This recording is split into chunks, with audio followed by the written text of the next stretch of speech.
బద్దిపోచమ్మ గుడి ఇక్కడ హైదరాబాద్ గ్రామంలో నివసించి ఈ సంవత్సరంతో గత 24 సంవత్సరాలు అవుతుంది. 1999లో గుడి ప్రతిష్ట అయింది. అప్పటి నుంచి మేము పూజా కార్యక్రమం ప్రారంభిస్తున్నాము ప్రతి సంవత్సరము. కానీ దానికి ఇక్కడ అవర కూడా లేదు. అయినా గుడి చిన్నగా ఉంది కాబట్టి మాకు ఎవరన్నా ఆదుకోవాలని మేము దాతలకి మా ఎమ్మెల్యే గారికి కానీ ముఖ్యమంత్రికి కానీ అని అందరు కలిసి కొద్దిగా సేవ చేయాలని మేము కోరుకుంటున్నాము. జై భవానీ, జై భవానీ, జై భవానీ.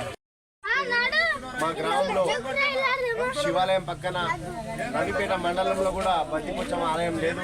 కానీ మా గ్రామంలో అరుదుగా ఈ యొక్క బద్దిపోచమ్మ దేవాలయం ఉంది. గత 25 సంవత్సరాల నుండి ఈ ఆలయంలో ప్రతి ఏటా అంగరంగ వైభవంగా మేమందరము పూజా కార్యక్రమాలు నిర్వహిస్తూ ఆ యొక్క అమ్మవారి ఆశీస్సులు తీసుకుంటా ఉన్నాము.